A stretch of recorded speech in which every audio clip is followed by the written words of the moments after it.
Good morning.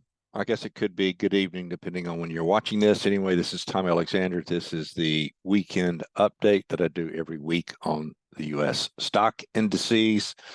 Real quickly, if this is the first time you're finding me, you can go to alexandertrading.com. Here's the website. Here's the front page. Click on weekly update and you can see this weekend's update. You can click here. You'll see all the charts, some of the verbiage, some of the stuff that I will go over. There are details in here that I will not go over. While I'll be redundant, I'll try and add some information that's not on here. But you can go here. You can click on the PDF and get a PDF. Since I'm doing the video, I don't have the video link here, but you can go to back to the weekly update, and you can see weekend updates that I posted a lot farther back than you're gonna want to go through, but knock yourself out.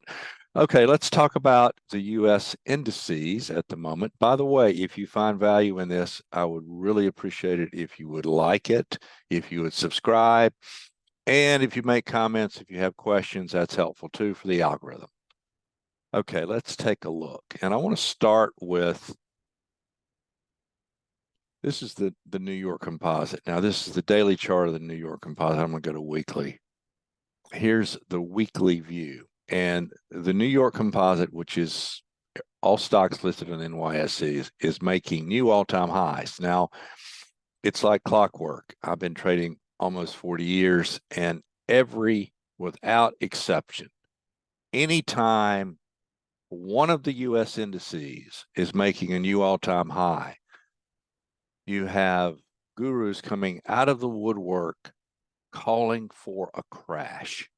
A crash is imminent. Well, probably not. The odds favor that that's not the case. And it's especially true now. We have the New York Composite making new all-time highs. I'll show you the Dow in a minute. It's making new all-time highs. The advanced decline line is also making new all-time highs. Now, there are divergences, but there are almost always going to be divergences of one type or another.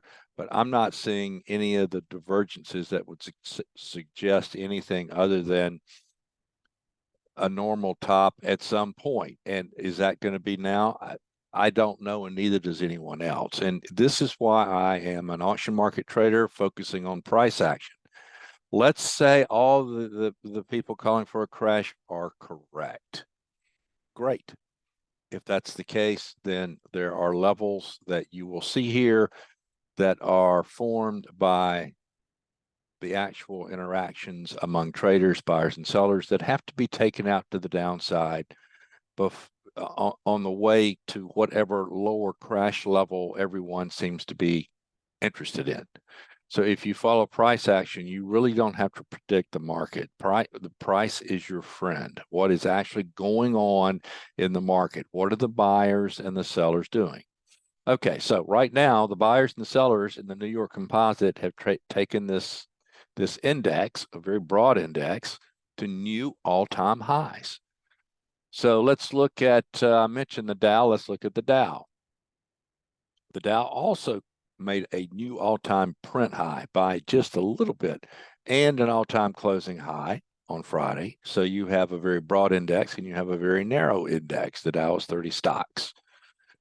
And then you have the S&P. Now, the S&P is really interesting because we are in an extraordinarily mature balance area. Those of you that are market profile traders, you can visualize the Gaussian shape of this structure. This is a classic market profile type of structure. It is very mature. It is very narrow ranged.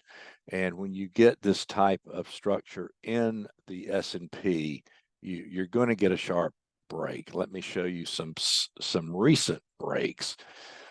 This was a mature balance area.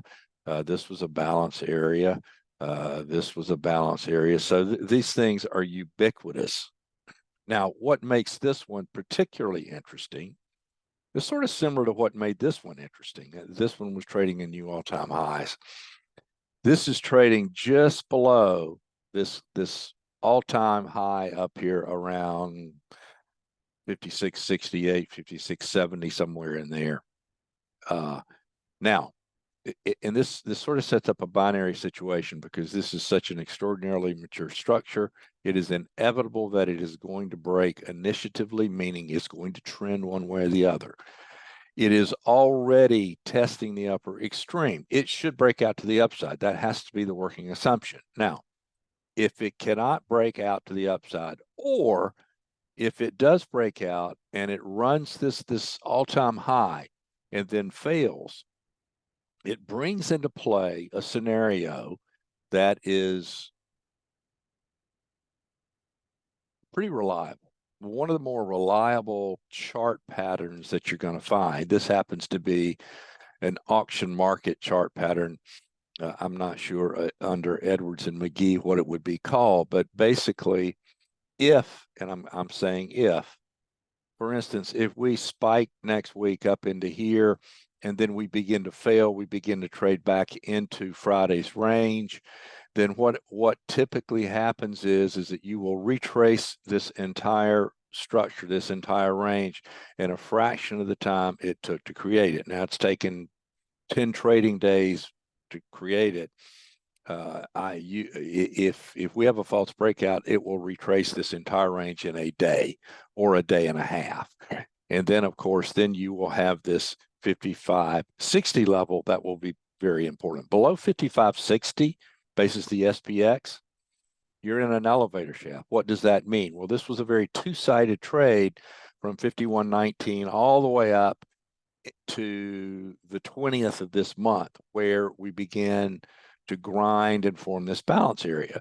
So when you enter an area of conviction like this, and this is an elevator shaft to the upside, then it leaves this entire range vulnerable to being sharply retraced. Now, by no means am I suggesting or predicting that if we close below 55.60 that we're going to immediately retrace this entire range. That's not what I'm saying. I'm just saying there's no obvious level here from interaction among traders that is potential to slow the market. Now, there's this obvious gap here that people are still talking about, and at some point, no doubt, will be filled, whether it's next week or in 2030, who knows. But this is a gap, and if we do close below this level, this will be the area that everybody's talking about, basis the SPX. But for now, based on Friday's trade, it looks like this market wants to go higher. It looks like it wants to at least run this all-time high. And if it does that, it's going to be a very interesting situation. It will be at an inflection point from a price perspective. This is a level that could very easily kick off algorithms that drive the market higher, lower, based on previous highs, previous lows, etc. Okay, let's take a look at the NDX. Now, the NDX, which has led this market for years and led the market off of the October 2023 low, is lagging a little bit. Now, it actually did come down and test that gap, or the equivalent gap that I showed in the SPX, but it looks like it wants to trade higher based on the trade off of this level. It closed on its high Friday. Now, if the NDX gets going to the upside, it could really fuel sharply higher prices than the SPX, because, as you are aware, there's a lot of overlap in those mega high-tech cap stocks that are in both the NDX and the SPX. They're a higher percentage of the NDX. They've been weak lately, so that's why we have some relative underperformance in the NDX. And then we have the Russell, that tends to be its own animal, but it also is acting pretty well off of this spike low here. So we do have divergences in the market, but on Friday, and I realized it was a holiday, it was a low volume, but everything did close on its high. It looks like the SPX wants to run that high at a minimum before anything develops to the downside. If that's wrong, and we start trading into that balance area range, then the move down could be very sharp. And you can read that yourself by price action. You don't need a prediction there. Okay, let's take a look at some internals here. Now, this is interesting. This is VIX, and we had this incredible, dramatic spike up in VIX back on the 5th of August that put in this V-bottom low from where we have traded frantically higher into that August 19th high, around which we have built this balance area. Now you can see we're at a very similar, almost, we're just barely below new all-time highs, but we're very similar in terms of price action to where we were back in the middle of July. And you can see VIX was starting to rise at that point.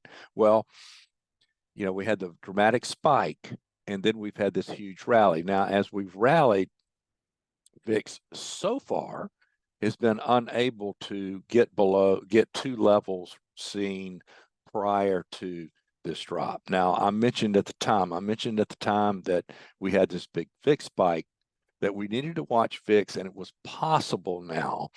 This was really low VIX from May into the time it started climbing in the middle of July. Maybe we've set a higher floor now. We'll see. I'm just pointing out that volatility, VIX, anticipated market movement is greater now at this level than it was at similar levels back in mid-July. Just something to keep an eye on.